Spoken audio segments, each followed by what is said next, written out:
वह कहने लगा बात। तब इनको स्वरूप को देखा और देवचंद्र ने भयभीत हो गए और फिर वो दिव्य स्वरूप जो है अपने मुख से इस प्रकार कहने लगे। ए भेष सिपाही का कमर कटारी तलवार।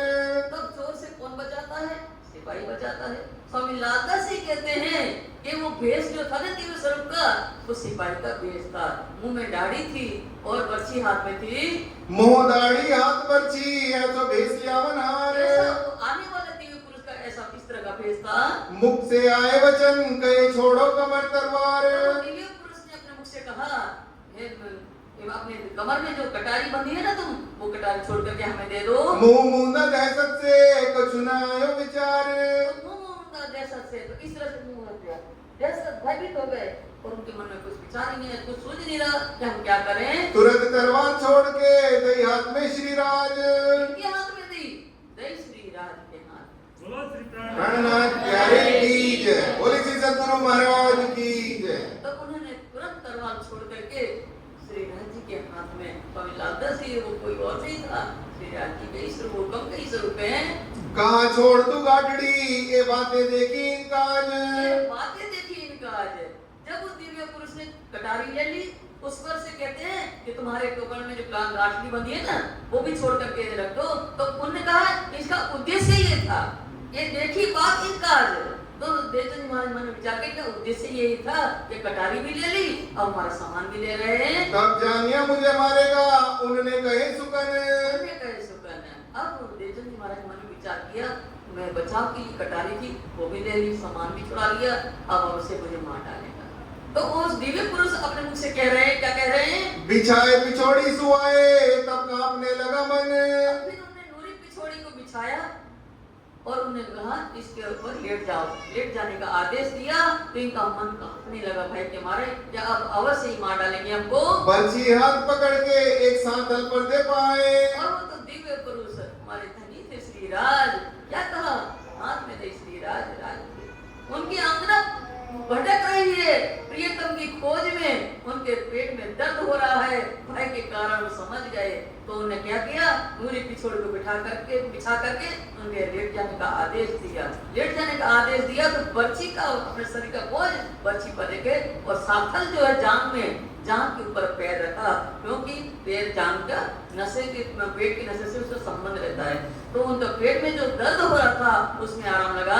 बोझ दिया शरीर का फेरियों पूछी जाए। और अपने शरीर का बोझ हल्के से उनके पांव पर रख के जांग पर रखा और पूछा कि तुम्हारे पेट में जो असहनीय पीड़ा हो रही थी वो कम हुई क्या? दर्द भया कछु हल्का सूल पेट का था जोर। असहनीय दर्द, वो तुम्हारे पेट में जो असहनीय दर्द हो रहा था कुछ कम हुआ क्या? श्री देवचंद्र जी उत्तर दिया कछु रया और ठोर। श्री देवचंद्र जी उत्तर दिया कि हमारे दूसरी जगह और अभी और दर्द है शेष। फिर दूसरी जांग मूल में जे पांव खड़े रहे। फिर दूसरे पैर की जांग के मूल पर बीचों बीच पैर न करके दिव्य पुरुष खड़े रहे। बोझ दिया शरीर का इन शरीर पर दे। और उन्होंने अपना शरीर का बोझ उनके जांग पर दिया। फिर पूछा क्या खबर सूल मिटा कर। फिर उन्होंने पूछा कि तुम्हारे पेट का दर्द जो था असहनीय वो मिटा क्या? और जैसे ही दर्द मिटा उनका उठ के खड़े हुए। तब उठ खड़े भाई श्री देवचंद्र जी ऐसा किया विचार। देवचंद्र जी उठ करके खड़े हुए, जैसे पेट का दर्द कम हुआ और वैसे उठ करके खड़े हुए और मन में विचार करने लगे। क्या विचार करने लगे? पिछोड़ी कमर बंधाई के बोझ बांधा अपनी पीठ पर। पिछोड़ी कमर बंधाएंगे। वो दिव्य पुरुष अपने धनी है, श्री राज है, उन्होंने क्या किया? वो नूरी पिछोड़ी श्री देवचंद्र जी के कमर में बांध दिया। और दुल्हन जो है, देवचंद्र जी कौन है? दुल्हन है, अंगना उनकी, अंगना का जो बोझ था प्रियतम ने अपने कांधे पर ले लिया। तब जानिया श्री देवचंद्र जी ए मारे नहीं क्यों कर। देवचंद्र जी समझ गए ये बहुत दयालु है, मेरा पेट का दर्द भी मिटा दिया और अब ये मुझे तो लगता ही मारेंगे नहीं, किसी भी प्रकार मुझे नहीं मारेंगे। बंदी खाने रख के करेगा गुलाम। तो उस समय बंदी खाने में रखा जाता था, आज से 300-400 वर्ष पहले ऐसे ही होता था। गुलाम बना लेते, बंदी खाने में रख लेते थे। तो उन्होंने सोचा कि बंदी खाने में रखे ही गुलामी की भांति कोई सेवा कार्य करवाएंगे। मारने से तो बचाया अब क्या करावे काम। क्या करावे काम? देवचंद्र जी महाराज मन में विचार कर रहे हैं, इन्हें मारने से तो बचा लिया, अब देखते हैं क्या क्या काम करवाते हैं। मिल दो यहाँ से चले राम में अतजोर। अब ये दोनों जो है दिव्य पुरुष जो हमारे धनी के स्वरूप, हुक्म के स्वरूप थे, वही तो एक ही स्वरूप आ गया। आप देखना, जो रास खेल के आए बराबर श्याम, वही श्याम स्वरूप यहाँ हुक्म के स्वरूप में यहाँ दर्शन दे रहे हैं। वही स्वरूप जो स्वरूप खेला वृंदावन, तीन ने दिए दर्शन, वही स्वरूप वहाँ जामनगर में उनको दर्शन देंगे। वो एक ही स्वरूप का चला आ रहा है। तो अब वही देवी दिव्य स्वरूप और देवचंद्र जी महाराज अति शीघ्रता से चले जा रहे दोनों जन। लगे बात लौकिक पूछने, कहो कौन तुम्हारो ठौर। अब ये क्या बात करते, परम धाम की तो बात कर नहीं सकते थे, लौकिक बात, संसारिक बात कर रहे हैं दिव्य पुरुष। वो कहते हैं तुम कहाँ के रहने वाले हो? नाम माता को पूछत और कुटुंब परिवार। वो दिव्य पुरुष ने उनकी माता का नाम पूछा और उनके परिवार के बारे में जानकारी ली। ताको उत्तर देते हैं चले गए तिल्लार। उनकी सभी बातों का उत्तर देते हुए देवचंद्र जी उनके साथ साथ चल रहे हैं। देवचंद्र उत्तर दियो रहे उमरकोट गांव। देवचंद्र जी महाराज ने उत्तर दिया कि हम उमरकोट गांव में रहते हैं। मत्तू मेहता जो पिता करे सौदागरी का काम। मेरे पिता का नाम मत्तू मेहता जी है और व्यापार का काम करते हैं। तो कौन सा व्यापार करते हैं? तो वृतांत मुक्तावली में लिखा है कि 4 महीना तो खेती करते हैं और 8 महीना ऊंट और घोड़े और वस्त्र का व्यापार करते हैं। वो क्या करते हैं? भुजनगर से खरीद करके यहाँ उमरकोट के राजा को देते हैं। फिर खबर देश की पूछने लगे सुकन। तो फिर उन्होंने देश की राजनीति के बारे में भी पूछा। उन्हें कौन राजा तुम देश को कैसो ताको चलन। तो उन्होंने देवचंद्र जी महाराज पूछा, देवचंद्र तुम्हारे देश का राजा कौन है और उनका प्रजा के प्रति कैसा व्यवहार चलता है? कौन वजीर ताके रहे क्यों कर चलत व्यवहार। और राजा का वजीर कौन है और वजीर का भी लोगों के साथ कैसा व्यवहार है? क्या ऐसी बातें लौकिक यही पूछे विचार। यही पूछे विचार है। ऐसी अनेकों संसारिक बातें पूछते पूछते और इनके विचारों की जानकारी ले रहे हैं। यूं करते पूछत चले पंत करते जाए। इस तरह से बातें करते करते मार्ग में चले जा रहे दोनों। रात रही थोड़ी बाकी 7 को पहुंचे धाए। 7 को पहुंचे धाए। रात अभी कुछ बाकी है, रात 6 बजने में थोड़ा समय अभी और बाकी है। इतने में बाराती के नजीक पहुंच गए। उस जगह खड़े रहे पिछोड़ी छुड़ाई कमर से। जहाँ बारात वाले थे उससे थोड़ी आगे वहाँ खड़े रहे और कमर में जब पिछोड़ी बंधाई थी देवचंद्र जी महाराज की कमर में डोरी पर पिछोड़ी वो दिव्य पुरुष ने छोड़ा करके ले ली। अपनी पीठ पर गांठड़ी सो दई श्री देवचंद्र जी को इन समय। गांठड़ी बांधी थी प्रियतम ने अपने दुल्हन की, वो उनको लौटा दी वापस। दई तलवार छोड़ के देख के एक तेरो साथ। और फिर कटार ले ली थी, वो छोड़ करके देवचंद्र जी के हाथ में देते हुए कहा, देखो देखो वो इन्हें तुम्हारे साथ थी। तो जैसे ही देवचंद्र महाराज उस तरफ ध्यान गया और ये पीछे से अंतर ध्यान हो गए। पीछे फिर के देखा ही मेरा किन्ने पकड़ा था हाथ। पीछे मुड़ करके जब देवचंद्र जी महाराज ने देखा तो वहाँ तो कोई था ही नहीं। तो मन में सोचा कि ऐसे सुनसान मार्ग में मेरा हाथ थाम करके मुझे मेरी सहायता किसने की थी? वहाँ तो कछु न देखा ही कौन कहाँ गयो ए। कौन कहाँ गए हो ये? पीछे मुड़ कर देखते तो वहाँ तो कोई है ही नहीं। देवचंद्र जी महाराज मन में विचार कर रहे वो कौन था, वो कहाँ चला गया? एक तहकीक मेरा खावन कियो विलाप याद करते। कियो विलाप याद कर, तहकीक माने निश्चय। देवचंद्र जी महाराज कहते हैं निश्चय ही मेरा स्वामी है, मेरे खावन है, मेरे प्रियतम है। और ये उनको याद करके उनके स्वरूप को कि जिन परमात्मा में खोज रही वो तो मुझे मदद करने आए थे, उनको याद करके विलाप कर रहे हैं। फिर के एता विचारिया मेरे ए तो है सिर पर। महाराज ने मन में विचार किया ये तो मेरे सिर पर मेरी छत्र छाया के लिए मेरे हाजिर है नहीं। जहाँ कहूँ मैं डार हूँ ये छोड़े नहीं क्यों कर। जहाँ कहूँ मैं डार हूँ ये छोड़े नहीं क्यों कर। जहाँ पर भी मुझे कोई भी मुसीबत आएगी वो मुझे इस तरह से निराश्रित नहीं छोड़ेंगे, मेरी मदद के लिए अवश्य आएंगे। ये तो तहकीक हुआ धनी है मेरे हाजिर। मेरे हाजिर ये तहकीक माने निश्चय हो गया। देवचंद्र जी मन में विचार करें तो कि धनी मेरे हाजिर मेरे समीप मेरी रक्षा मेरे पास में है। भले अब कहाँ जाएंगे खोज ले हूँ इन पर। अब कहाँ जाएंगे, हम खोज ही देंगे उनको। तब सन्मुख चले 7 को आवत रोके 3। तो वो बारात वाले थे ना उसी ओर देवचंद्र जी जा रहे। तो बारात वालों ने देखा कि कोई व्यक्ति आ रहा है। उन्होंने रोका, अरे भाई तुम कौन हो या कैसे चले आ रहे हो? कौन है कहाँ आवत नाम श्री देवचंद्र जी लिया इन। कहाँ यहाँ चले आ रहे हो? तो देवचंद्र जी का मैं देवचंद्र हूँ। तब ले चले सिरदार पे उन्होंने पूछा सुकन। तो सब बारात वाले जो थे देवचंद्र जी महाराज को सर अपना जो सरदार वजीर था उसका नाम वृतांत मुक्तावली में लिखा है कि उनका नाम लालदास देसाई था। लालदास देसाई जो मुखिया वजीर था उनका नाम था, तो वो बारात वालों देवचंद्र जी महाराज को उनके पास ले गए। तुम क्यों आए हमको मिले, बड़ो अचरज भयो मन।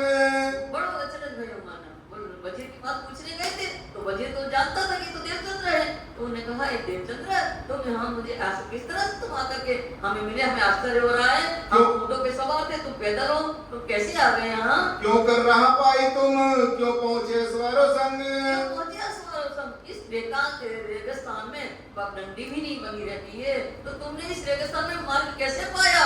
और फिर ऊँटों के सवार थे, तो तुम हमारे साथ कैसे आ गए? तब जवाब श्री देवचंद्र जी दिया, आए चले जैसे बंग। आए चले जैसे बंग। देवचंद्र जी महाराज कहते हैं बंग माने हवा। जिस तरह से हवा तेज गति से चलती है, ऐसे ही मैं तेज गति से चलता हुआ आपके पद चिन्हों देखते देखते आ गया। तुम्हारे पीछे चले आए, कदमों पर धरे कदम। कदमों पर धरे कदम, आपके पद चिन्ह पर देख करके आपके पहले जबकि जानते हैं कि रेगिस्तान में पद चिन्ह नहीं रहते हैं, फिर भी देवचंद्र महाराज क्या आपके पद के निशान पर देखते चला आया। पाँव अपने बल से चले मार्ग आए हम, अपने पैरों के बल से चलते हुए मार्ग पर चलते हुए आपके पास आ गए हैं। सबो बड़ो अचरज पाई के कहीं खोलो कमर। सबको बहुत आश्चर्य हुआ कि हम तो घोड़े ऊँटों पे सवार थे और ये पैदल फिर भी हमारे साथ आए, अभी तो अभी हम आए, तो कैसे आ गए? फिर उन्होंने कहा वजीर ने कि हे देवचंद्र तुम्हारे कमर में सामान बंधा है, उसको खोल करके विश्राम करो। विप ने डेरा डांडी पछाड़ी, कोई था आग जलाने पर। आग जलाने पर वो बारात लोग थे ना पड़ाव के लिए डंडा वगैरह गाड़ रहे थे तंबू तानने के लिए, तो क्योंकि अभी पहुंचे ही तो थे वो लोग भी पहुंचे थे और आ गए, तो क्या करते पड़ाव की तैयारी करे डंडा वगैरह गाड़ने के लिए। कोई ऊँटों के पैर में रस्सी बांध रहा है, तो कोई आग जला रहा है। तब उनका ऐसे सिरदार ने रसोई का किया आदर। सरदार जो लालदास देसाई है देवचंद्र जी महाराज से सम्मान सहित आदर पूर्वक भोजन के लिए आमंत्रित किया। चाहो तो सीधा ले वो या आओ रसोई पर। तब उन्होंने कहा कि अगर अपने हाथों से बनाना चाहते हो देवचंद्र तो हमारे भंडार घर से आप कच्चा सीधा सामान ले लो, या फिर हमारी रसोई तैयार हो गई है, हमारे साथ बैठकर भोजन करिए। तब श्री देवचंद्र जी ने यूं कर दिया जवाब, देवचंद्र जी महाराज ने जवाब दिया, मैं अपने हाथों करत हूँ कया कायस दिन के बाप। पहला कायस दिन के बाप। देवचंद्र जी महाराज ने कहा मैं स्वयं पापी हूँ, मैं अपने हाथों से ही पवित्रता के साथ रसोई बनाता हूँ, पर इसके बावजूद भी लालदास देसाई ने कहा तो हमारे भंडार से सीधा ले हो तुम। तो उन्हें देखा ठीक है आप अपने हाथों से बनाना चाहते हो, ठीक है हमारे भंडार घर से कच्चा सीधा सामान ले लीजिए। तब श्री देवचंद्र जी ने कहा घर से सीधा ले आए हम। देवचंद्र जी महाराज ने कहा कि हम घर से कच्चा सीधा पाने के लिए आए हैं। तब कायस्थ दुख पाए के कही हमारी नहीं ए रवेश।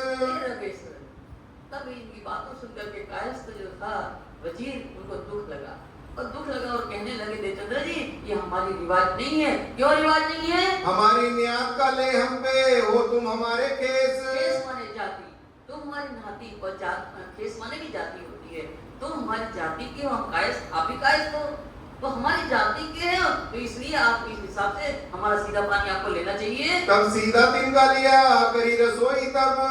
वजीर के आग्रह पर देवचंद्र जी महाराज ने उनका सीधा लिया, कच्चा अनाज सीधा लिया और फिर पवित्रता के साथ देवचंद्र जी महाराज ने भोजन तैयार किया। जा स्वरूप को दर्शन पायो थे ताको रसोई अरुगाई सब। जा स्वरूप को दर्शन पायो थो ता स्वरूप को अरुगाई रसोई सब। सुंदर साथ जी ये बीतक जो है हमें धर्ममय जीवन जीने की कला सिखाती है, हमें कैसे हमें जीवन जीना चाहिए, कैसे धर्ममय जीवन जीना चाहिए, ये हमें सिखाती है बीतक। हमने पहले आपको बताया कि बीतक क्या है। बीतक धर्ममय जीवन जीने की कला सिखाती है। जब भी हम घर में रसोई पकाएं पवित्रता के साथ पकाएं और परमात्मा को ध्यान करके पहले उनको भोजन लगाए, उसके बाद में जीना चाहिए।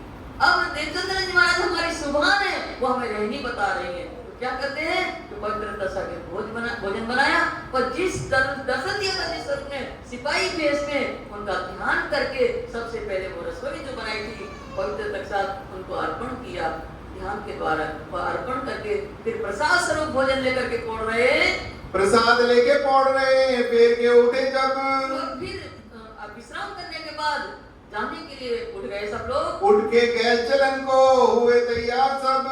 उठ के गए चलन को अब भुजनगर जाना है, कच्छ जाना है सबको, बारात में जाना है तो सब आगे के जब चलने की तैयारी करने लगे। तब उन कायस्थ ने कहा अपने लोगों को, तो कायस्थ सरदार है जो वजीर, उनने अपने लोगों से कहा, बारात वालों से, कि तुम 2 ऊंटों के ऊपर कितने में सवार हो? 2 ऊंट पर सवार के शामिल हो। तो कितने बैठे हो 2 ऊंटों के ऊपर? तब उन्होंने उत्तर दिया, हमें जने 4।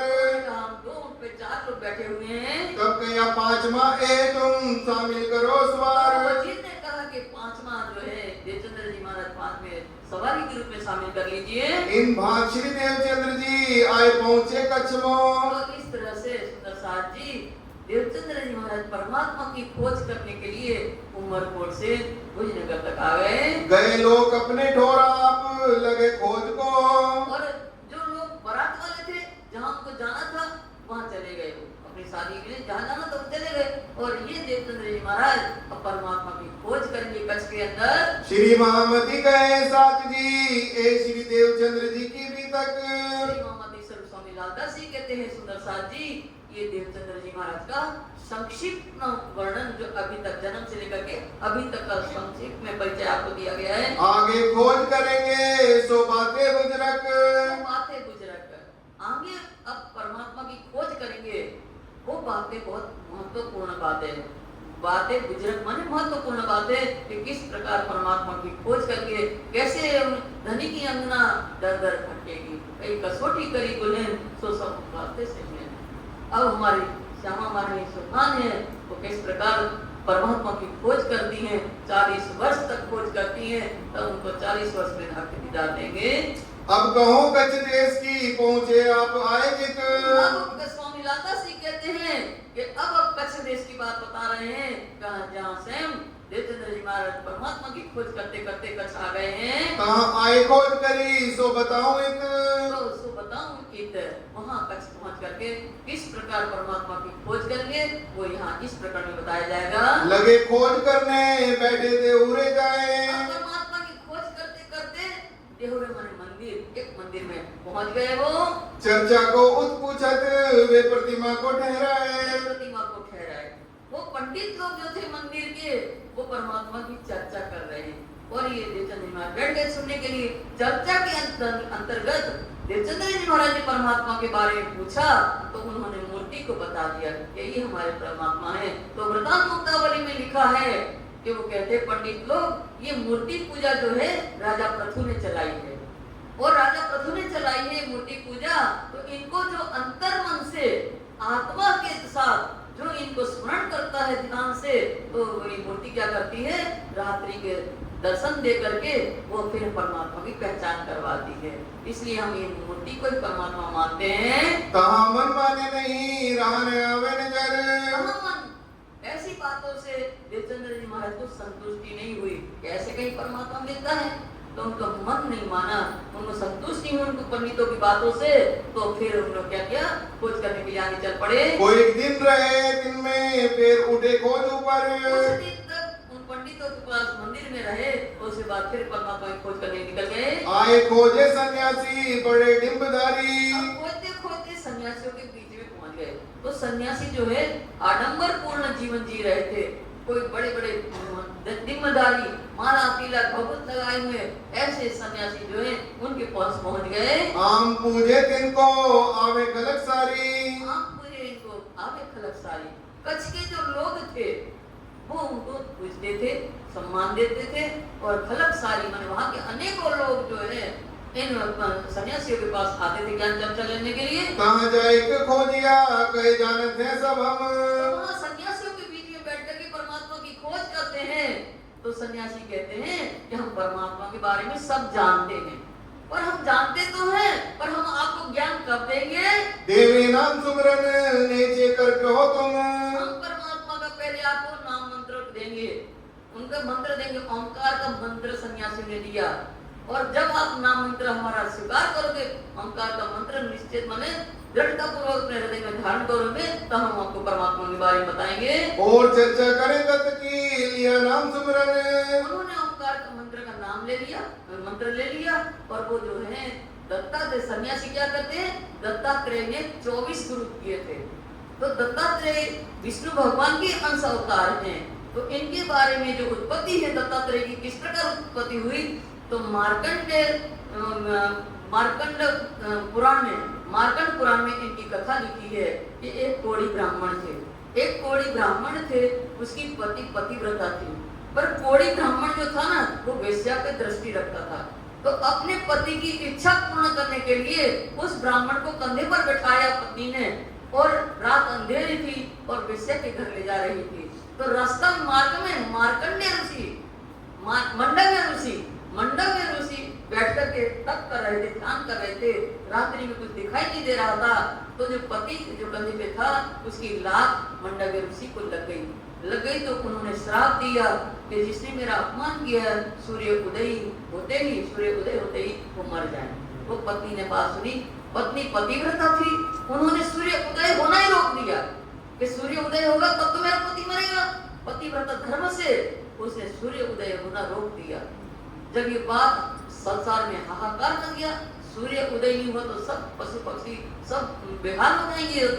तो क्या हुआ, सब देवता ने मिलके, देवता कहाँ रहते हैं, स्वर्ग में रहते हैं, और ब्रह्मा जी कहाँ रहते हैं, बैकुंठ में रहते हैं। सब देवता मिलकर के ब्रह्मा जी के पास गए और उन्होंने सारी हकीकत बताई कि संसार में तो हाहाकार मचा हुआ है, और इस तरह से सती ने सूर्योदय को रोक दिया है।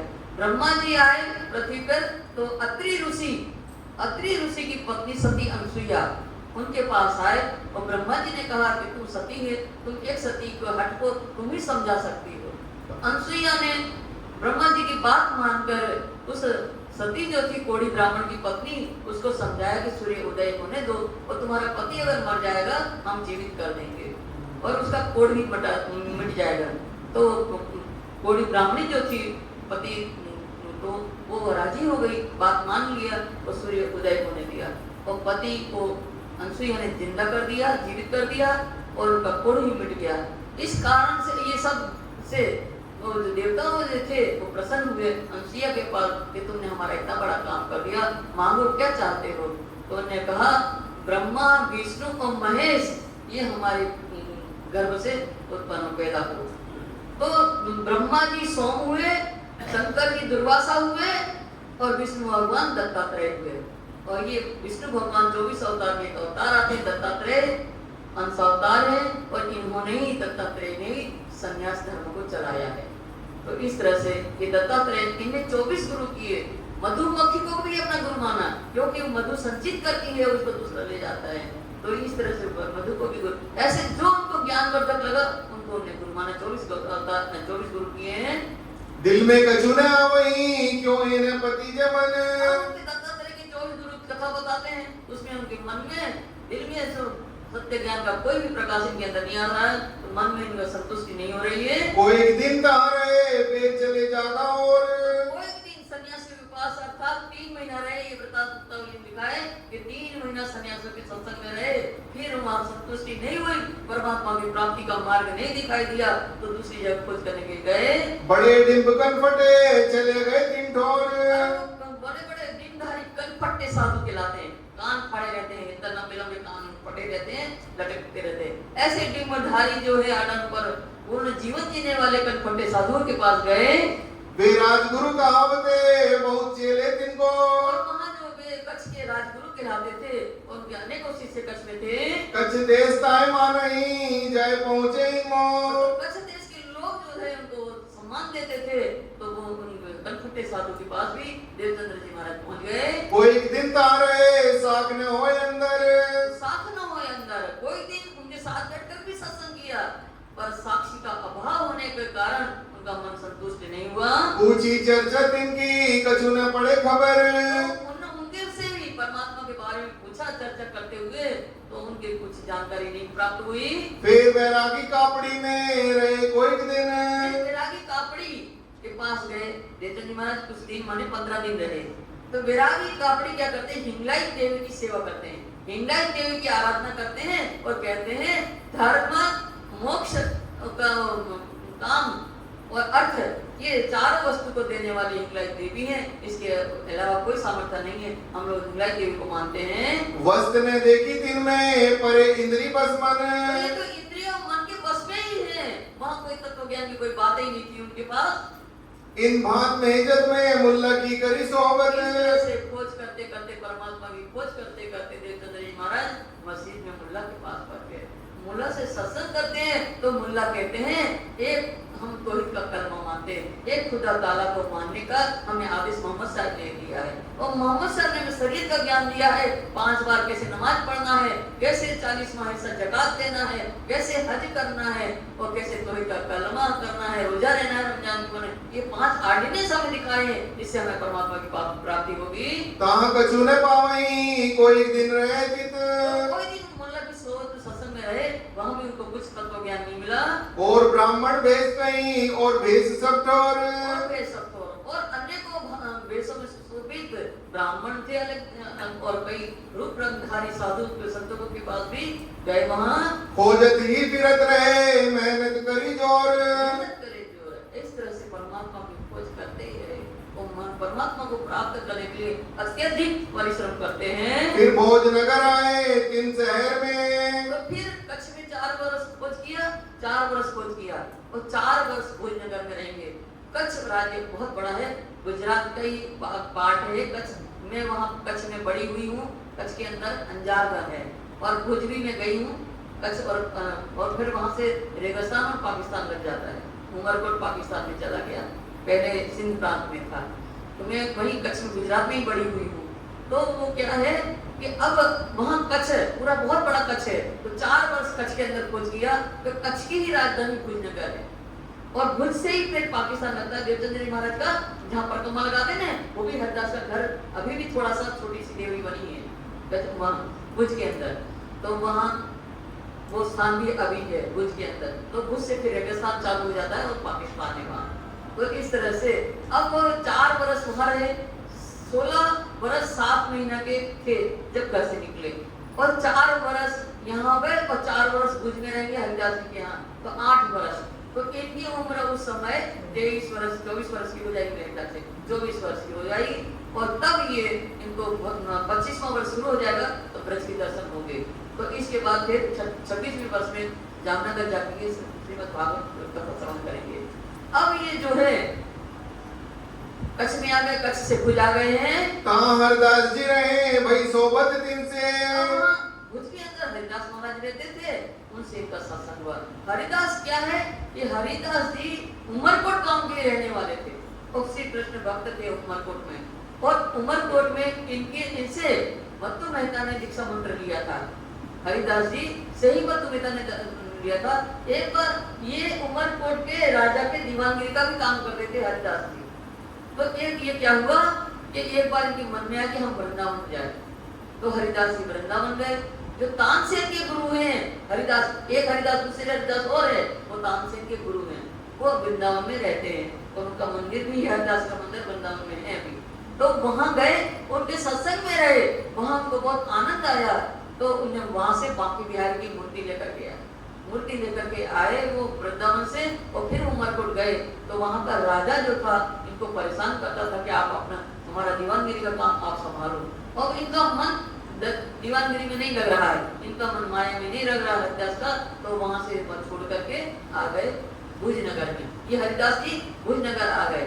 बांके बिहारी के आराधक राधा वल्लभी संप्रदाय के हैं और कृष्ण को अपने प्रियतम मान करके सेवा करते हैं सखी भाव से। अब ये जो मत्तु मेहता जो है व्यापार के कारण यहाँ आते हैं भुज में। तो इनसे बात की हुई थी कि मेरा बेटा जो एक बेटा है वो घर छोड़ करके चला गया। जब ये हरिदास जी के पास आए देवचंद्र जी महाराज तो इन्होंने हरिदास जी ने सूचना भेज दी कि आपका बेटा जो है मेरे पास आ गया है।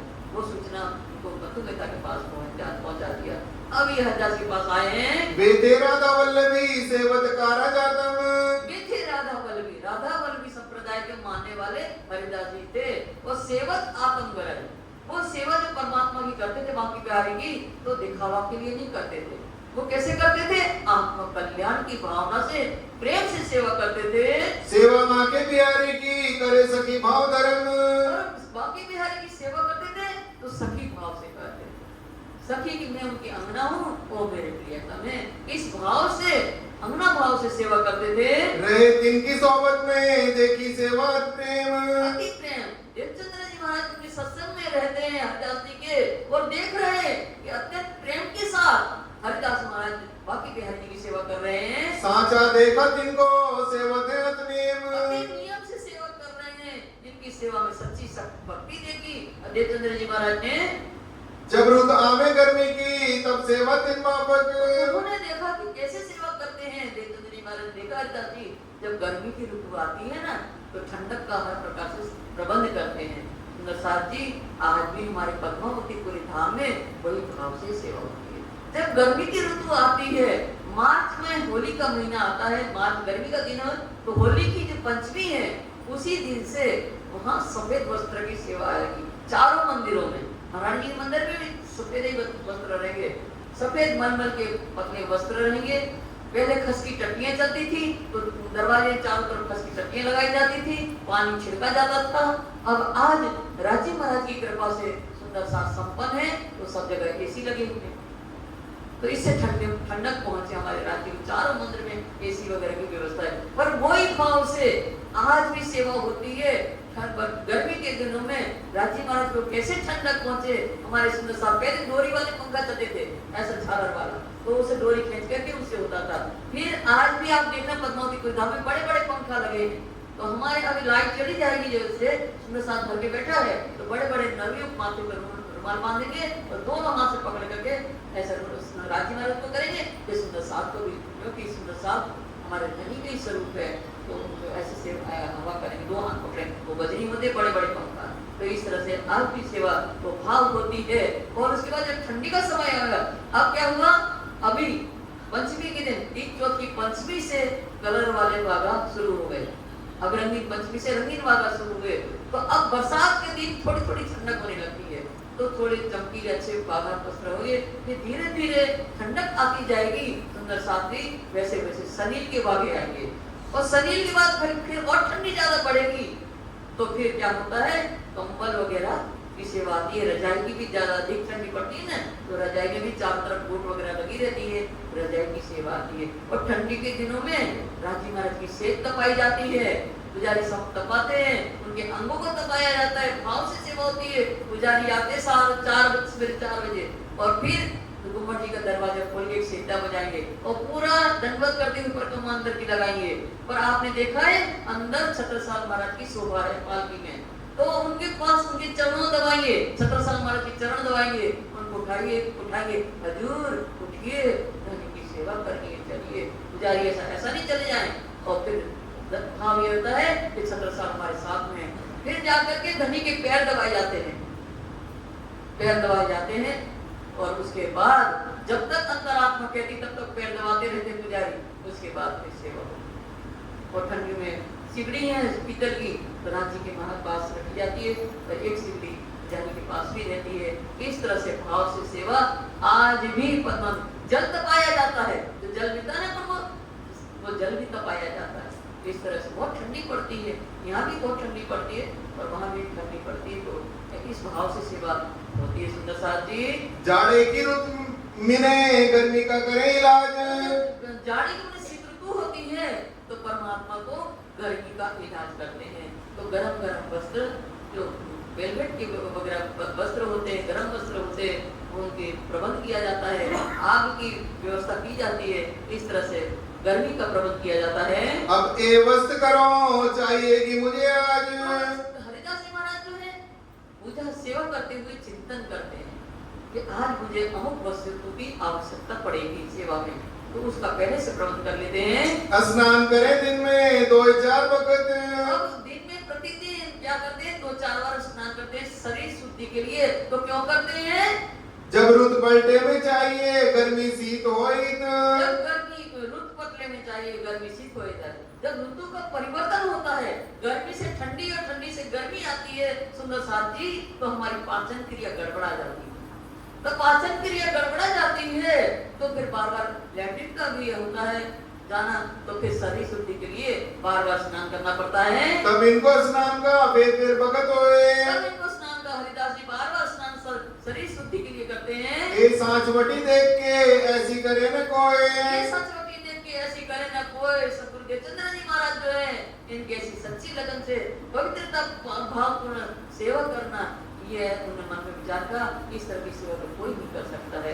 ये हरिदास जी जो है आत्म कल्याण के लिए इस तरह से भाव से सेवा कर रहे हैं। इन ठिकाने आए के आत्म पायो कराए। हरिदास जी के यहाँ आकर के देवचंद्र जी महाराज को आत्मा में करा सांचवटी देख के करने लगे विचार। ये सचपटी देख के हरिदास जी के अंदर ये सच्ची भावना देखी परमात्मा के प्रति, पवित्रता पूर्ण सेवा देखी, नित्य नियम पूर्वक सेवा, गर्मी की ऋतु में गर्मी के अनुसार, ठंडी के ऋतु के अनुसार ठंडी की सेवा, ऐसी सचपटी देखी उनने तो मन में विचार करने लगे। क्या विचार किया? इनकी मैं सेवा करूं वस्त्र ग्रहो सिंचो। इनकी मैं सेवा करूं वस्त्र ग्रहण, ऐसा नहीं कि ये करते हैं वैसे ही हम करें। इनकी मैं सेवा करूं, ऐसे गुरु की मैं सेवा करूं तो इनकी सेवा की गुरु की मैं सेवा करेंगे ना ऐसे गुरु की तो फिर क्या प्रसन्न होंगे, तो वस्त्र ग्रहण में इनसे तो मुझे सत्य वस्तु की ब्रह्म ज्ञान की प्राप्ति होगी। तब लगे सेवा करने रहे इनकी सोबत तो में। हरिदास की सोबत में रहकर के उनके सत्संग में रहकर के हरिदास महाराज की सेवा करने लगे। सुंदर साथ जी अन्य और विद्यों में लिखा है कि कैसे सेवा करते हैं, चोरी से सेवा करते हैं।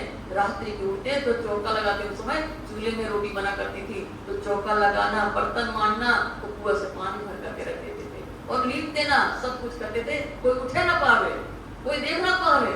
ऐसे देवचंद जी महाराज गुरु की सेवा कर रहे हैं। नित्याने चर्चा सुने जाए बैठे सोबत। हरिदास महाराज के सत्संग में बैठ करके प्रतिदिन उनके मुकाबले से चर्चा सुनते हैं। जब ए मत्तु महते सुनी धाई के आए चित। तो पिता ने हरिदास के द्वारा जब सुना कि देवचंद जी महाराज भुजनगर आ गए हैं तो भागते हुए वो भी भुजनगर आ गए। नसीहत जो कहने आती जो सो कह गए थके सब। तो कहते थके सब, नसीहत माने उपदेश, शिक्षा, मत्तु मेहता को जो शिक्षा देनी थी बेटे को वो कह कर थक गए, वो उनको नहीं माना हमने। एक क्यों माने नहीं बेजार हुए तब। बेजार हुए तब, बेजार हुए दुखी हुए, ये माने नहीं। मत्तु मेहता पिता की बात देवचंद जी महाराज नहीं मान रहे हैं। सुंदर जी ऐसा नहीं सोचना कि पिता की बात नहीं मानी, क्योंकि पिताजी माया में डालना चाहते हैं, वो इनका मन तो परमात्मा में लगा है, इसलिए इनकी बात नहीं मान रहे हैं। इसलिए इनकी बात न मानने का कारण मत्तु मेहता दुखी हो रहे हैं। श्री देवचंद्र जी माया के क्यों नजीक न जाए। और देवचंद्र जी महाराज माया के कोई भी कार्यकलाप में उनके पास जाते ही नहीं, उनको अच्छा नहीं लगता। वो इनको वह गमे नहीं बड़ो दुख पहुंचाए। बड़ा दुख पहुंचाए उनको, ये गमे नहीं, गमे माने अच्छा नहीं लगता है। क्या अच्छा नहीं लगता? संसारिक कार्य व्यवहार देवचंद्र जी महाराज को अच्छा नहीं लगता। और बार बार पिताजी कहते हैं माया में पड़ने की बात, तो उनको ये दुख पहुंच जाता है इस बात से। हरदास की सेवा करें मनसा वाचा करम। वो तो अपने गुरु हरिदास जी की सेवा कैसे करते हैं? मन से, वचन से और कर्म के द्वारा, आंखों से भी सेवा करते हैं। कछु सकने ले वही रहे आत्म के धर्म। आत्म के धर्म, अपने गुरु के प्रति किसी भी प्रकार का कोई संदेह मन में नहीं आता है और अपनी आत्म कल्याण का करने के लिए इस तरह का धर्म का पालन कर रहे हैं। देख सांचे हरदास जी इनको मन में देव नाम सुमरन। हरदास ने देखा देवचंद्र जी के अंदर सच्ची भक्ति भाव, हरदास ने देखा तो उनके मन में भाव आया कि ऐसा सच्चा भक्त है, ये परमात्मा की तरफ इनका ध्यान लगा है, तो इनको परमात्मा का नाम स्मरण करने के लिए दीक्षा मंत्र दे दी जाए। हरदास जी मन में विचार करें। सुंदर साथ जी पहले गुरु जो होते ना तो पहले चेले को परखते थे, अपने शिष्य को परखते थे, योग्य हो तभी दीक्षा मंत्र देते थे। अब तो जो भी आया दीक्षा दे दिया, मंत्र दे दिए, ऐसा नहीं पहले परखते थे ये लायक है कि नहीं, ये मंत्र धारण करने के लिए योग्य है कि नहीं, ऐसा परखते थे। हरिदास ने परखा देवचंद्र जी महाराज को कि ये सच्चा भक्त है, इनके अंदर सच्ची लगन है, ये परमात्मा की तरफ समर्पित है, ऐसा भाव देकर के मन में विचार किया कि इनको परमात्मा का नाम स्मरण करने के लिए दीक्षा मंत्र दे दिया जाए। ऐसो विचार करके एक दिल में लिया दिन। ऐसा विचार करके हरिदास जी ने एक शुभ दिन निश्चित कर लिया। मत्तु मेहता विचार करें क्यों डारो माया में। क्या है?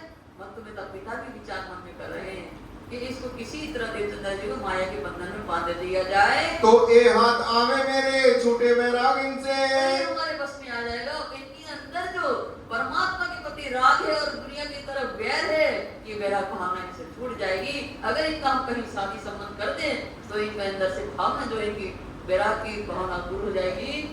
एक ठोर सगाई करके ब्याह को धरायो दिन। एक ठोर सगाई करके एक अच्छे उच्च कुल परिवार में उनका सगाई लीन भाई के साथ सगाई संबंधित स्थापित कर दिया और शादी का भी दिन निश्चित कर दिया। तो मुहूर्त तो एक ही होते, उस मुहूर्त में कोई भी काम कर लो। वही दिन था उत्तम लेने का नाम सुमरन। वही दिन, मुहूर्त कोई एक ही होता है, तो नाम सुमरन मंत्र देने के लिए भी वही दिन था और शादी करने के लिए भी वही मुहूर्त निकला, दोनों एक ही मुहूर्त में है। सुंदर साथ जी तो कब हुआ? तो सम्मत 1660, सम्मत 1660 है और इनकी उम्र 21 वर्ष 7 महीना है। देवचंद जी महाराज की तब इनको दीक्षा मंत्र दिए हैं, उसी दिन इनकी शादी हुई है। मार्ग राधा वल्लभी में लेने नाम सुमरन। देवचंद जी महाराज मन में विचार कर रहे हैं कि ये वल्लभ संप्रदाय में नाम मंत्र धारण करने के लिए, दीक्षा मंत्र लेने के लिए भद्र वेश होना पड़ता है। भद्र भेष होते हैं। श्री देवचंद्र जी विचार किए मन। विचार करें कि भद्र वेश होना पड़ता है। भद्र वेश क्या है सुंदर साथ जी? सफेद वस्त्र धारण करना और सिर को मुड़वाना, ये होता है भद्र वेश। तो भद्र वेश धारण होना करना पड़ता है, ये मन में विचार कर रहे हैं देवचंद जी महाराज। हरिदास जी ने पूछिया तुमको नाम सुमरन देवे आज। तो हरिदास जी ने देवचंद्र से पूछा, हे देवचंद्र तुम्हें आज हम ऐसा चाहते हैं कि आज के दिन तुम्हें आज अच्छा मुहूर्त है तो परमात्मा का स्मरण करने के लिए दीक्षा मंत्र दें। भद्र भेष हो आओ तो होए तुम्हारा काज। तो होए तुम्हारा काज है देवचंद्र, इसके लिए तुम भद्र वेश होकर के आ जाओ तो तुम्हारी आत्म कल्याण का कार्य जो है वो सिद्ध हो जाएगा। तभी भद्र भेष होए के आए के बैठे पास पूछा नाम। देरी नहीं लगनी थी, तो चाहते ही थे तुरंत भद्र वेश, सिर मुड़वाए, सफेद वस्त्र धारण किए और आकर के गुरु जी के चरण में बैठ गए। सुमरन का उनका लिया है कया सन्यासी का कर विश्वास। हरदास जी पूछते हैं, हे देवचंद्र इससे पहले किसी से दीक्षा मंत्र लिया है क्या? तो उन्होंने कहा हाँ, सन्यासी का विश्वास पूर्वक हमने उनका ओंकार का मंत्र हमने धारण किया है। कहा सोई नाम सुमरन चिट्ठी में लिखकर। तो उन्होंने कहा हरदास जी ने ऐसा करो देवचंद्र, वो नाम जो ओंकार का मंत्र है ना उसको ऐसा करो कागज में लिख के फिर क्या करना है? रोटी में चिट्ठी बाई के देवो सन्यासी को यो करे। उस मंत्र को जो कागज में लिखा है ना उसको आटे की लोई लेना है, उसके अंदर बीच में रख देना है, फिर उसकी रोटी बेल करके सेक करके किसी मंत्र सन्यासी को रोटी खिला दो, ऐसे उनका मंत्र लौट जाएगा। तब श्री देवचंद्र जी ने कहा इनसे कछु न होए। देवचंद्र जी महाराज ने कहा है गुरुजी इस ऐसा करने से कुछ नहीं होगा। जो नाम ओ जोरावर तो क्यों कर निक से सोए। अगर वो मंत्र जो ओंकार का मंत्र ताकतवर है तो आपका मंत्र देंगे दिया वो मंत्र वो कैसे निकलेगा? जो तुम्हारा नाम जोरावर ओ आप ही होए दूर। अगर आपका दिया हुआ मंत्र ताकतवर है, शक्तिशाली है तो वो अपने आप निकल जाएगा। ए तो अर्थ ऊपर का ए आम का मजबूर। ये तो अर्थ ऊपर का आम का मजबूर है।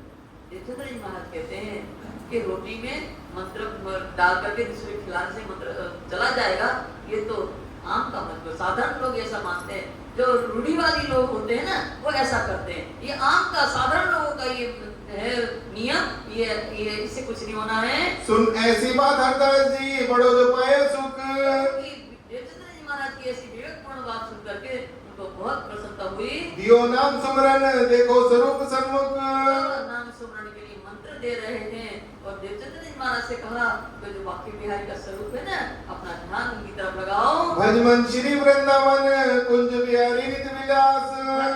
श्री वृंदावन कुंज बिहारी नित्य विलास। इसका अर्थ ये है कि नित्य वृंदावन में कुंज बिहारी श्री कृष्ण नित्य विलास करने वाले हैं, उनका जो है मन से स्मरण करना है। ए राखो तुम दिल में सुमरो कर विश्वास। देवचंद्र इस मंत्र को तुम अपने हृदय में धारण कर लो और विश्वास पूर्वक इस मंत्र का तुम्हें जाप करना है। परमात्मा का स्वरूप को ध्यान में रख करके इसका जाप करना है। सखी भाव होए भजियो उपदेश करके।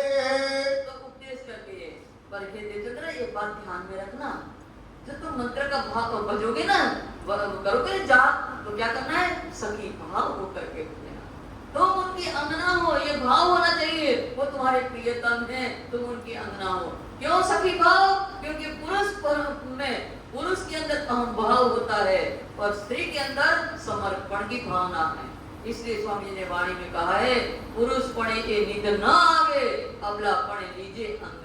अबलापन से ही परमात्मा की प्राप्ति होती है।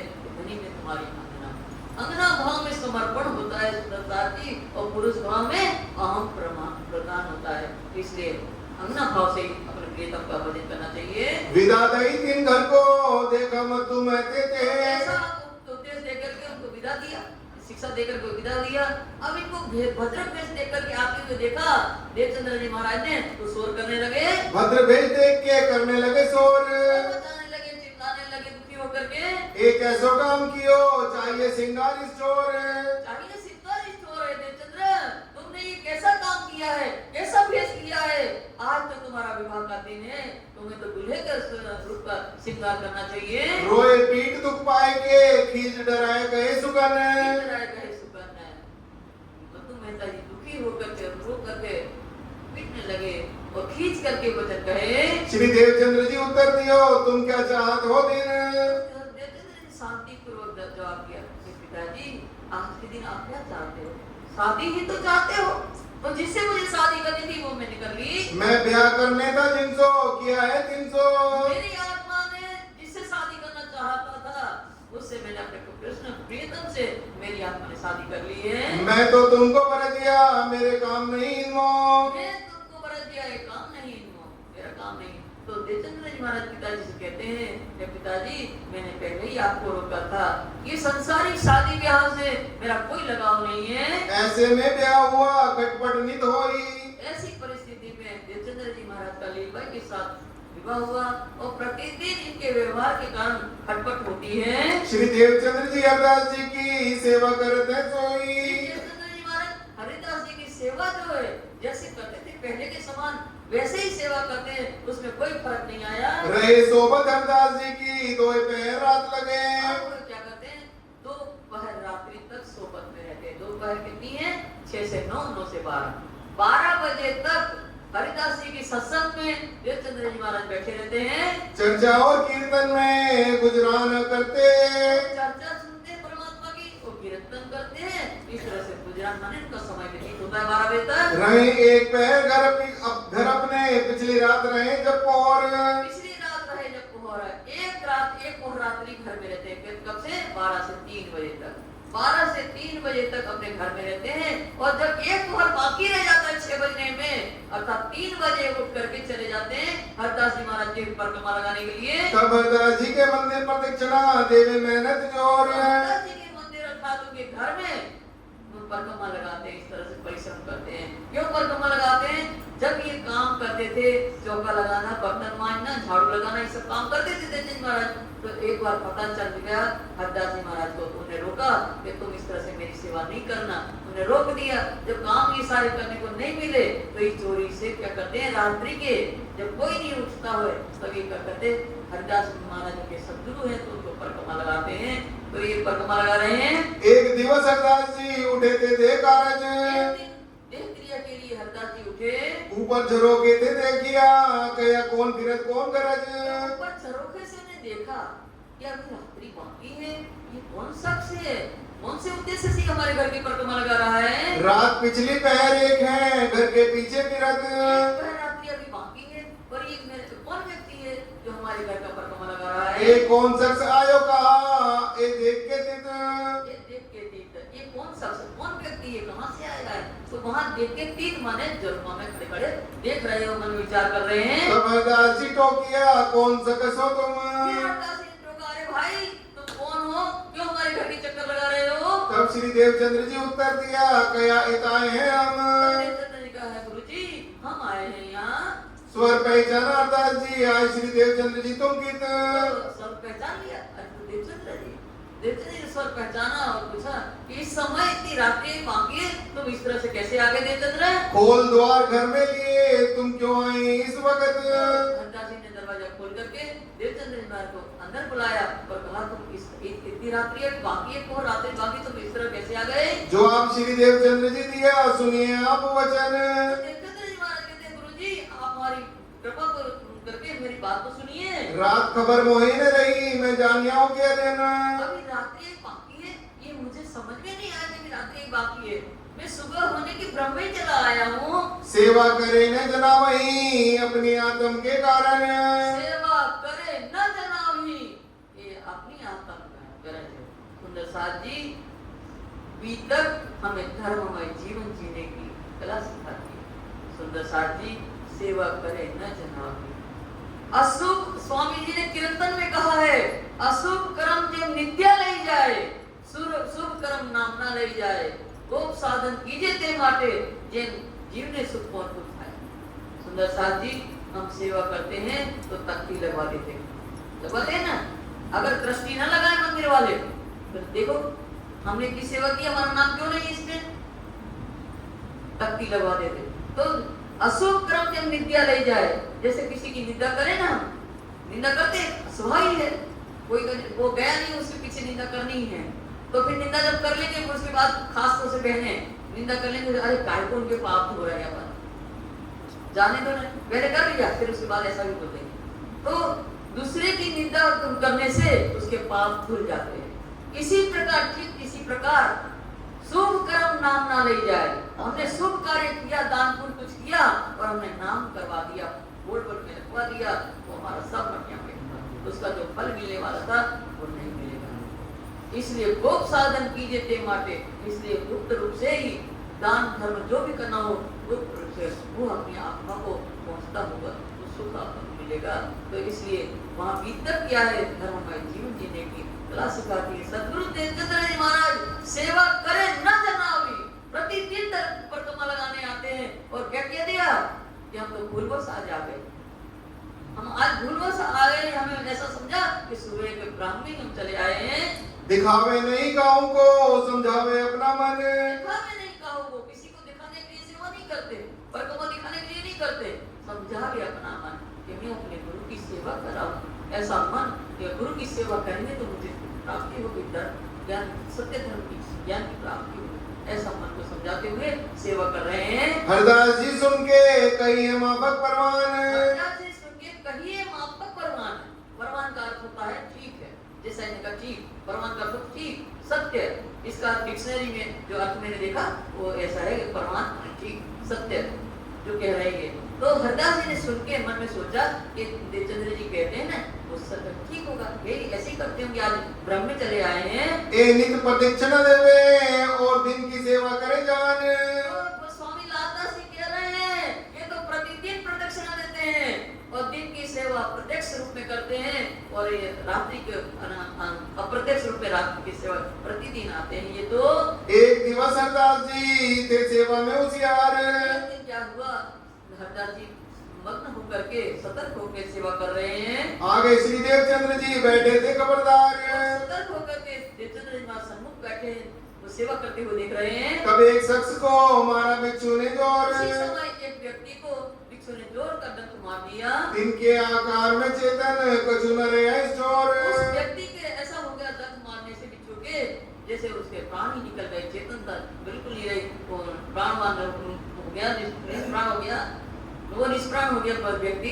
चार जने पकड़ के आए खड़ा किया सामने द्वार। उस व्यक्ति को जिसने भिक्षु ने काटा तो उस व्यक्ति को चार लोग ने उठा करके हरदास जी के दरवाजे पे लेटा दिया। और शख्स जो संग के सो करने लगे पुकार। और जो साथ में उनके साथ में व्यक्ति जो आए थे वो उच्च स्वर में पुकार करके कहने लगे हरिदास जी, हरिदास जी, हरिदास जी आइए, ऐसा जोर से पुकारने लगे। आए बाहिर देखिया हरदास जी इन समय। आकर के बाहर देखा कौन पुकार लगा, देख रहे हैं बाहर हाथ मूंछों पर फेरते हुआ चैन तीन समय। हाथ मूंछों पर फेर करके मंत्र फूका तो विष जो है उतरने लगा तो उसको चैन आ गया। फेर के दूसरी फेर हाथ मूंछों पर फेरा जोर। उसके हाथ फेर करके मंत्र फूका तब आकार चेतन होए के खड़ा रहे स्टोर। चेतन हो गया था, आकार निष्प्राण हो गया था, उसमें तो चेतनता आ गई, विष उतरने लगा तो खड़ा हो गया वो। तीसरी बेर फेरते जोड़ने लगे जब। तीसरी बार मंत्र फूका तो पीड़ा जहाँ मात्रा भी शरीर में नहीं रही, विष पूर्ण संपूर्ण रूप से उतर गया। तब जहर कछु न रहा दंडवत किया तब। इस शरीर में जरा मात्रा नहीं रहा तो वो खड़ा हो गया व्यक्ति और हरदास जी के दंडवत प्रणाम किया हमने। सबों ने सलाम कर अस्तुत करी बनाई। और जो साथ में आए थे उन्होंने सबने हरदास जी को प्रणाम किया और प्रशंसा करने लगे हरदास महाराज की। जीव दान तुमने दिया तुम्हारी बड़ाई कहीं न जाए। हरदास जी से वो लोग कह रहे हैं कि आपने इस व्यक्ति ये तो मर ही गया था, मरने समान हो गया था ये व्यक्ति, ये हरदास महाराज आपने इसको पुनः जन्म जीवन दान दिया है, आपकी महिमा किस मुख से करें। तब हरदास जी ने कहा श्री देवचंद्र जी सो वचन। देवचंद्र जी से हरदास ने कहा श्री देवचंद्र जी बड़ो मंत्र है, ये रखो तुम्हारे तन। मैं चाहता हूँ देवचंद्र ये भिक्षु का बहुत उपकारी मंत्र है, बहुत बड़ा मंत्र है, उपकारी मंत्र है। हम चाहते हैं कि इस मंत्र को भी तुम धारण कर लो। जो एक घड़ी फुर्सत न होती मंत्र कहने में, एक घड़ी हमारे पास एक क्षण का समय न हो तो मंत्र करने में, तो वो तुम व्यक्ति मर जाता। तो प्राण न रहते इनके होत ऐसो उपकार इनसे। ऐसा उपकार होता है, उसको जीवन दान मिल गया। आत्मा का अपने मंत्र फूका, उसको जीवन दान, ऐसा उपकारी मंत्र है ये। तब श्री देवचंद्र जी ने कहा, हरदास जी सुनो तुम। तब देवचंद्र जी महाराज ने कहा, हे हरदास जी आप मेरी बात को ध्यान से सुनिए। हमको मंत्र जो तुम दियो सो हृदय राखे हम। आपने जो हमें मंत्र दिया है गुरु जी, भजमन श्री वृंदावन कुंज बिहारी, ये जो मंत्र आपने हमें दिया है उसको हमने हृदय में धारण कर लिया है। वो कैसा मंत्र है? सो ये मंत्र कैसा है? जो लाख बिच्छू का दुख, जो लाख बिच्छू का दुख, वो इतना शक्तिशाली मंत्र है कि मनुष्य जन्मता है ना, तभी लाख बिच्छू के काटने जैसा कष्ट होता है, और जब मरता है, मृत्यु होती, उसी समय भी क्या होता है? लाख बिच्छू के काटने जैसा दुख कष्ट होता है। तो क्या होता है? सो जन्म और मरण का छुड़ाए के देवे तो सुख। छुड़ाए के देवे सुख, वो ऐसा शक्तिशाली मंत्र है कि जिसका जाप करने से जो जन्म मरण के समय जो दुख होता है, तो जन्म मरण का भवबंधन से मुक्ति दिला देता है और अखंड सुख प्राप्त कर देता है। सो मंत्र जिन उर में रहे तहाँ एक ऐसे समाये, जिस उर माने हृदय में ऐसा शक्तिशाली मंत्र रहता हो। एक साधारण बिच्छू का मंत्र, एक बिच्छू काटने जैसा साधारण मंत्र कैसे रह सकता है? तब हरदास जी रीझ के सिफत करी बनाए। हरदास जी इनकी बातों से प्रसन्न होकर के उनसे पूछ कहने लगे, हे श्री देवचंद्र जी ये बुद्ध हम में नहीं लगा रे। नहीं लगा रहे देवचंद्र जी, जैसी तुम्हारी विवेक बुद्धि है तुम्हारे अंदर, ऐसे तो हमें सोचने की शक्ति भी नहीं है, समझने की।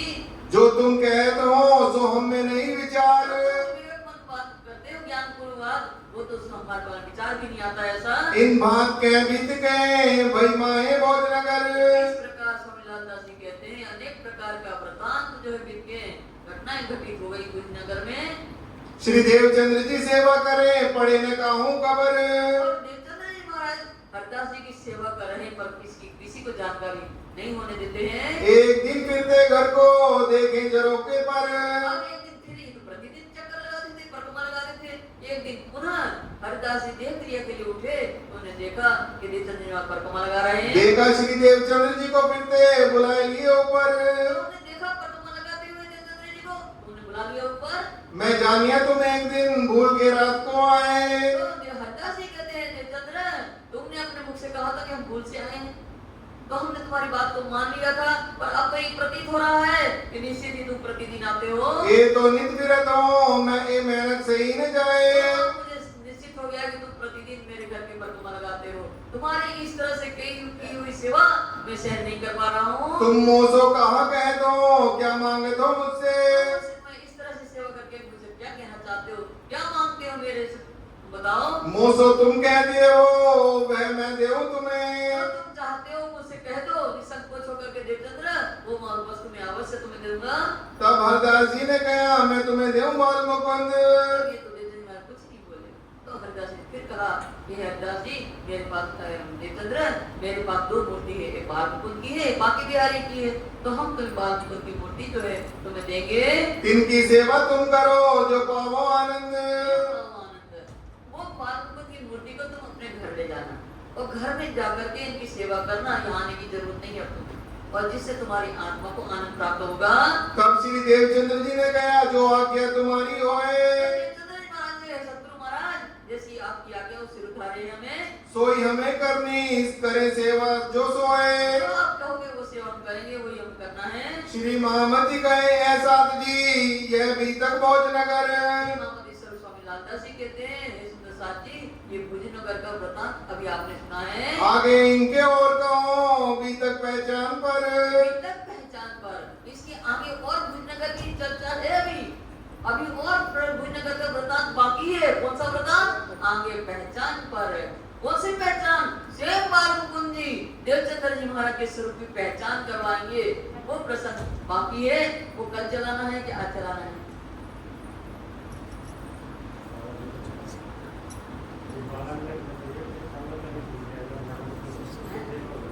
क्या करना है? कल असल में क्या है, तो आप ऐसा करना कि 5 बजे पूजन जल्दी कर देना, तो थोड़ा क्योंकि पीछे चल रहे हैं। पीछे चल रहा है, 5:15 बजे अपन शुरू कर दे। ये हो जाएगा 7:15 बजे तक हो जाएगा, तो आज ही चला तो आधा घंटे में तो हो जाएगा। हाँ बोले 7 बजे तक चला है। ठीक है 7:15 तक चला लो। हाँ ठीक है, ऐसा कि अपन फिर प्रसंग पीछे होता जा रहा है। या समय हरदास जी एक दिन को ठहराए कर। अब हरदास जी ने क्या किया था, देवचंद जी महाराज से कि हम कोई बागपुर की मूर्ति देंगे। तो क्या किया हरदास जी ने, एक दिन नीक को ठहराया। नीक को माने अच्छा दिन देखा, शुभ दिन देखा कि अच्छा शुभ मुहूर्त है, शुभ दिन है, तो उस दिन हमको बागपुर जी को देवचंद जी महाराज को बागपुर की मूर्ति देंगे हम। कया बाल मुकुंद जी पधरावो तुमसे वो अपने घर। उस शुभ दिन देवचंद्र हम तो बागपुर जी देंगे, तो आप अपने घर में पधराना उनको। ता दिन जो दे के सेवा में समय प्रातः काल के। तब क्या हुआ, जिस दिन उन्होंने कहा था कि कल दे देंगे, ऐसा समझ लो कल के दिन क्या, तो जिस दिन उन्होंने देने के लिए कहा उस दिन हरिदास जी प्रातः काल सेवा करने के लिए निज मंदिर उन्होंने खोला। तो वहाँ क्या हुआ, स्वरूप तो देखे नहीं तब लगे तहाँ ढूंढने। तो स्वरूप कौन सा, बालमुकुंद जी का स्वरूप वहाँ दिखाई नहीं दे रहा, और वहाँ ढूंढ रहे हैं वो स्वरूप कहूँ ने पावई भाई हरिदास जी दिलगीर। हरिदास जी दलगीर स्वरूप जो बालमुकुंद जी का स्वरूप है वो कहीं दिखाई नहीं दे रहे, सब जगह खोज रहे हैं, वो घर में ही पूछ रहे हैं। सिंहासन से पर पावे नहीं क्यों है कर। सिंहासन सेज्या पर पावे नहीं क्यों कर। उन्हें देखा कि शाम रात्रि के सेज्या पर उन्हें विश्राम करवाया था, तो सेज्या पर भी देख रहे हैं, सिंहासन पर भी खोज रहे हैं, पर कहीं भी बालमुकुंद जी का स्वरूप नहीं दिखाई दे रहा है। लगे पूछने घर में यहाँ तो कोई आया ना है। घर के लोगों से पूछ रहे हैं हरदास जी कि यहाँ कोई निज मंदिर में कोई आया तो नहीं है। तब जवाब तिन्ने दिया यहाँ किन की ताकत जो आए। घरवाले कहते हैं कि किसकी ताकत है, किसकी समर्थता है कि कोई निज मंदिर में जाए, यहाँ तो कोई नहीं गया है। हरिदास जी विस्मय भये सेवा बिहारी जी की कर। हरिदास जी विस्मय माने आश्चर्यचकित हो गए, ये कोई आया नहीं है, रात्रि को हमने पौधानी भी करवाई है, तो जब कोई निज मंदिर में आए तो गए कहाँ। तो इनको आश्चर्य हो रहा है कि गए कहीं बालमुकुंद जी। तो फिर क्या किया, उन्होंने बांके बिहारी की सेवा किया। उन्होंने बाल मुकुंद जी को ढूंढत विरत पशु हुए यों कर। अब सेवा बांके बिहारी करके फिर से बालमुकुंद जी की मूर्ति को खोज रहे हैं, खोजते थक गए। इन समय आए पहुंचे श्री देवचंद्र जी घर से। और इसी समय क्या हुआ, प्रातः काल को देवचंद जी महाराज प्रसन्नचित होकर के आ रहे हैं कि आज तो बालमुकुंद जी की मूर्ति हमें मिलेगी। और पूर्ण तैयारी अपने घर में कराए और अब बालमुकुंद जी मूर्ति लेने के लिए आ गए हैं वो। यह हकीकत सुन के दिलगीर हुए मन में। आपने हकीकत सुनी क्या, ये बालमुकुंद जी मूर्ति तो अंतर्ध्यान हुई, मतलब है ही नहीं है। तो ये सुन करके देवचंद्र जी महाराज को दुख हुआ और हरिदास जी सो लगे बातें करने। तो हरिदास जी से देवचंद जी महाराज बातें करते हुए सांत्वना दे रहे हैं। यह चिंता तुम जिन करो भाई चूक हमसे। भाई चूक हमसे। हरदास जी से देवचंद जी महाराज कहते हैं आप चिंता मत करिए, ये हमसे ही चूक हुई है, हमारे अंदर कोई त्रुटि है, हमारे सेवा भाव में कोई कमी है, इसलिए मेरे पास आते आते ये बालमुकुंद जी खो गए हैं। तुम तो हमको दे चुके वस्त आई थी हम पास। ये हरदास जी महाराज आपने तो हमें देने का संकल्प कर ही लिया था, पर वो मेरी कोई कमी थी, मेरे अंदर कोई ऐसी थी गलती जिससे मेरे पास आते आते खो गई। ये हमारी भूल है जो टूटी हमारी आस। ये हमारी कोई भूल है, हमारी कोई गलती है, सेवा में कोई भूल हो गई है, गलती हो गई है, इस कारण बालमुकुंद जी अंतर्ध्यान हो गए हैं। हरिदास जी माने नहीं प्रसाद ने ले लगार। हरदास जी के समझाने पर भी नहीं मान रहे, उन्होंने दृढ़ संकल्प कर लिया हरदास जी ने कि जब तक बालमुकुंद जी नहीं मिलते, उनके दर्शन नहीं होते हैं, तब तक हम भोजन नहीं करेंगे। जब मैं दर्शन करूं तब मोहे हुए करार। जब मैं उनके दर्शन करूंगा तभी मुझे शांति होगी। बिहारी जी को रोगाए दो बाल भोग राज भोग। बाकी बिहारी जी को बाल भोग और राजभोग दोनों भोग जो है उनको अर्पित करके जो प्रसाद का भोग था वो बाल बच्चे जो थे घर में उनके भोजन करने की व्यवस्था कर दी। आरोग ने बाल गोपाल को कर दियो संजोग। करने जो भोग बना था बालमुकुंद और बाकी बिहारी जी के लिए बाल भोग और राजभोग दो था, तो सब बच्चों को खिलाने के संयोग कर दिया। घर में सब लोगों ने और हरिदास जी ने। घर के लोग जब हरिदास जी भोजन नहीं करेंगे तो घर के लोग भी भोजन नहीं करेंगे, तो घर के लोग और हरदास जी ने और करने लगे सब एकादशी श्री देवचंद्र जी दिन समय। देवचंद्र जी महाराज भी कैसे कर सकते हैं जब हरदास जी भोजन नहीं करेंगे? तो देवचंद्र जी महाराज और उनके घर परिवार के और हरदास जी सबने एकादशी के समान व्रत ले लिया। एकादशी नहीं थी, एकादशी के समान व्रत ले लिया। प्रसाद न लियो घर में भयो व्यतीत दिन। इसलिए किसी ने भी भोजन नहीं किया घर में, तो इस तरह से निराहार पूरा दिन व्यतीत हो गया। ये हरिदास जी बैठे रहे, दुख पाया अति मन। और एक जगह हरदास जी मन में दुखी होकर के भूखे प्यासे ऐसे स्थिर अवस्था में पड़े बैठे हैं। यूं करते मध्य रात भय व्यतीत जब। इस तरह से दुखी मन से और मूर्ति न मिलने के कारण बहुत दुखी हैं और भूखे प्यासे निराहार हैं और एक जगह बैठे हैं। तो मध्य रात हुई तो क्या हुआ? हरिदास जी बैठे थे, कछु आंख मिची तब। इस तरह से दुखी मन से बैठे हैं तो उनका स्थिर शरीर जो था भूखा प्यासा तो था ही, थोड़ी आंख लग गई। कहाँ आए बाल मुकुंद जी साक्षात दियो दर्शन। उसी समय बाल मुकुंद जी आकर के प्रत्यक्ष रूप में इनको दर्शन दिया। अहो प्रभु जी कहाँ गए थे, हम ढूंढत कल्पे मन। ओ, प्रभु जी कहाँ थे? हमारा आपको ढूंढते ढूंढते मन दुखी हो गया है। कया हम तो उती बैठे थे, तो तुम क्यों न दियो दीदार। बाल मुकुंद जी कहते हैं हाँ भाई उसी स्थान पे बैठे। तो उन्होंने कहा आप उसी स्थान पे बैठे तो फिर हमें दर्शन क्यों नहीं दिए आपने? कहीं तुम को पधरावते थे श्री देवचंद्र जी के द्वार। तो बाल मुकुंद जी कहते हैं हरदास जी तो मेरी मूर्ति की जो है ना देवचंद्र जी महाराज के घर में स्थापित करना चाहते थे। सो तुमको इन स्वरूप की भई नहीं पहचान। इसलिए बाल मुकुंद जी कह रहे हैं हरदास जी तो मैं देवचंद्र जी के स्वरूप की उनकी महिमा की तुम्हें पहचान नहीं है। मैं इनकी सेवा न सह सको एहसान। मैं इनकी सेवा न सह सकूं और न सकूं एहसान। क्यों सेवा नहीं सह सकूं? हरदास जी कह रहे देवचंद्र जी महाराज हमारे बाल मुकुंद कह रहे कि इनकी सेवा हम सहन नहीं कर सकते। क्यों नहीं कर सकते? कि ब्रज के अंदर कृष्ण ने हमारे तन में बैठ कर के लीला की है और ये तो राधा रानी के स्वरूप है। देवचंद्र जी कौन है? राधा रानी के स्वरूप है। तो 11 वर्ष 52 दिन की लीला हमने कृष्ण के तन में के साथ की है, तो इनकी सेवा कैसे करवा सकता हूँ? और इनके कारण ही तो मैं अखंड हुआ हूँ। कहाँ पर? मलकुटी भीष्ट अव्याकृत के 6ठे नंबर की जो भीष्ट है मलकुटी भीष्ट में बाल मुकुंद जो विष्णु का तन है वहाँ अखंड हुआ। तो इनके कारण तो मैं अखंड हुआ, तो इनका एहसान भी सहन नहीं कर सकता हूँ। जो दिलगीर हो श्री देवचंद्र जी ये बात सुन के। अगर देवचंद्र जी बात सुनकर के दुखी हो तो क्या करना है? तो वस्त्र सेवा दीजियो तुम मोए न दीजो इन्हें। तो बाकी बिहारी की वस्त्र जो है सेवा करने के लिए देना, पर मुझे तो कदापि नहीं देना। तो बाकी बिहारी कौन है सुंदर साथ जी? अव्याकृत के अंदर जो गोलोकी कृष्ण है, अव्याकृत अखंड का स्वरूप है, गोलोकी कृष्ण अखंड के स्वरूप है। इसलिए उन्होंने कहा वो बाकी बिहारी के वस्त्र उनको सेवा करने के लिए दे देना। अब प्रभु जी तुम कहाँ हो, कहीं मैं बैठो वहीं ठोर। उन्होंने कहा अरे प्रभु जी आप कहाँ हो?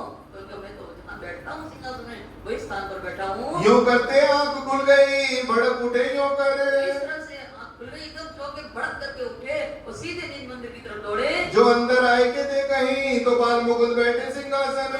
निज मंदिर में जाकर के देखा तो बाल मुकुंद अपने स्थान पर ही विराजमान थे। परी परी चरणों लगे प्रफुल्लित हुआ मन। बार-बार उनके चरणों में प्रणाम कर रहे और बाल मुकुंद मिलने से उनका मन जो है प्रफुल्लित हो गया। हरदास जी घर से चले देव खबर श्री देवचंद्र जी को। मध्यरात्रि है और रोज मध्यरात्रि को पटमा लगाने आते ही थे देवचंद्र जी महाराज। तो ये शुभ समाचार देने के लिए देवचंद्र जी की ओर जा रहे हैं और मध्यरात है वहां से देवचंद्र जी भी आ रहे हैं। भाई खुशहाली दीदार की मिले सामे बाजार में। तो बड़ी खुशहाली दीदार की जो श्री बाल मुकुंद जी मिल गए, उनके दर्शन की जो प्रसन्नता थी वो बताने के लिए जा रहे हैं और सामने बाजार के बीच में बाजार पड़ा, बीच में देवचंद्र जी मिल गए। हरदास जी दौड़ उतावले शीश नवाया चरण। शीश नवाया चरण उतावले होकर के दौड़ते हुए भाग करके और देवचंद्र जी महाराज के चरणों में अपना शीश रख दिया। कहीं हरिदास जी का कर तो हाथों उठाया दिन। देवचंद्र जी महाराज के हाथ से उठाते हुए कहा हे स्वामी हरदास जी ये मेरे चरणों में आप प्रणाम करके ये क्या कर रहे हो? कया ए श्री देवचंद्र जी कहाँ खबर कहो मैं तुम। देवचंद्र जी से कह रहे हैं हरदास जी हे देवचंद्र क्या क्या बताएं तुम्हें, क्या जानकारी दें? कहीं तुम्हारे स्वरूप की पहचान नहीं हम। स्वयं प्रत्यक्ष होकर के बाल मुकुंद ने हम दर्शन देकर कहा कि तुम्हें देवचंद्र जी के स्वरूप की पहचान नहीं है। आज दिन लगे हम सेवते हैं, कबू दरस नहीं साक्षात। प्रभु दर्शन नहीं साक्षात आज तक है देवचंद्र जी।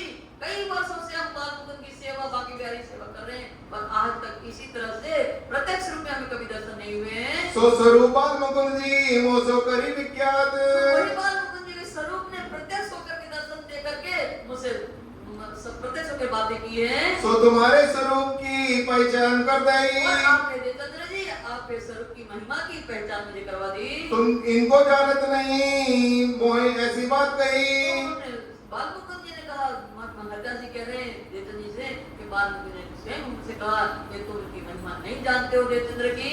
और मेरी सेवा करन को इन्हें देवो तुम जिन। और अपने बाल मुकुंद ने कहा कि मेरी सेवा के लिए मेरी प्रतिमा तो कदापि नहीं देना है। जो हो श्री देवचंद्र जी दिल की तो दीजो वस्त्र सेवन। अगर बातों से देवचंद्र जी महाराज दुखी हो तो उनको बाकी बिहारी जी के बाग वस्त्र दे देना है। तब पूछा श्री देवचंद्र जी पाए बाल मुकुंद तुम। देवचंद्र जी पूछा कि बाल मुकुंद जी मिल गए क्या? तब कहे हरिदास जी ने चलो दर्शन करावे हम। हरिदास जी कहते हैं चलो आपको दर्शन कर, ये है माया का आवरण। जो स्वरूप बाल मुकुंद जी स्वयं कहते हैं इनकी स्वरूप की महिमा तुम नहीं जानते हो, तथा हमसे बड़े हैं। और ये कहते चलो तुम्हें दर्शन करवाएं। जिस प्रकार माखन और माटी खाई थी कन्हैया ने और माता को ब्रह्मांड दिखा दिया था, तो समझ गई थी कि ये कोई साधन नहीं है। और फिर माया का आवरण डाला तो फिर उन्होंने अपना बेटा ही दिखा गले लगा। ऐसे ही एक माया का आवरण डाला तो फिर हरिदास जी कहते चलो तुम्हें दर्शन करवाएं। दो जने बातें करते खुशहाल होए के मन। प्रसन्न है, बाल मुकुंद जी मिल गए हैं तो मगन होकर बातें हुई करते चले जा रहे हैं घरे। आए हरिदास जी के घरों मगन होए रोशन।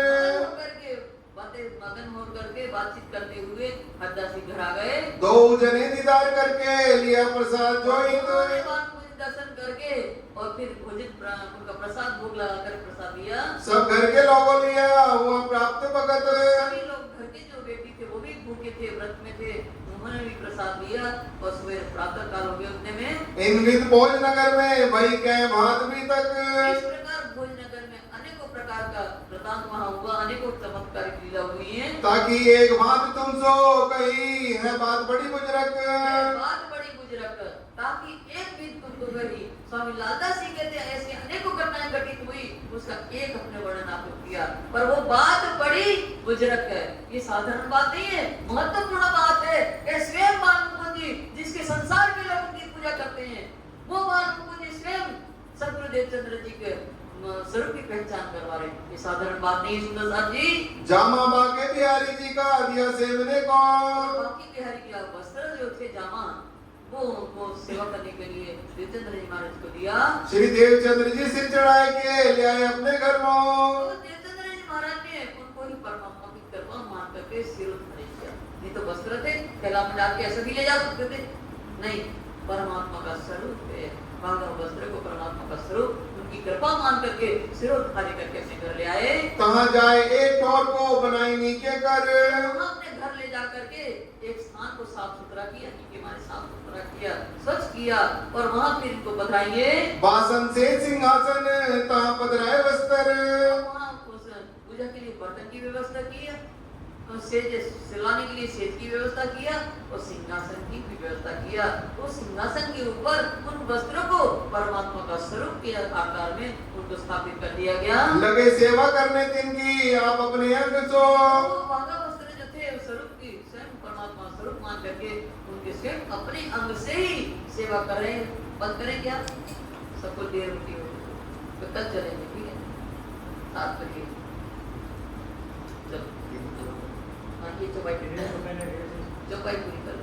चौका पानी रसोई दे पछाड़े इनमो। चौका पानी रसोई दे पछाड़े। स्वयं अंग अपने शरीर से सेवा कर रहे हैं स्वरूप की। तो चौका उस समय लकड़ी में भोजन बनता था ना, तो चौका लगाना अपने शरीर से अपने हाथों से चौका लगा देते और पवित्रता के साथ जल भर करके लाते थे, पवित्रता के साथ रसोई बनाते थे। इस तरह से अपने शरीर को अत्यंत परिश्रम करके सेवा करते हैं। साथी चौपाई को बनाएंगे। लगे सेवा करने दिन की आप अपने अंग सो।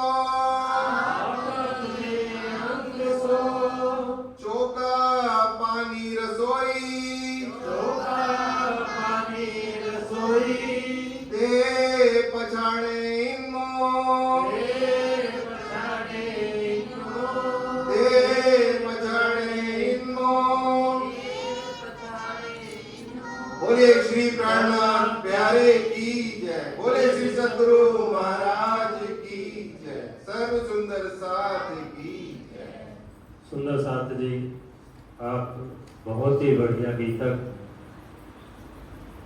श्रवण कर रहे हैं और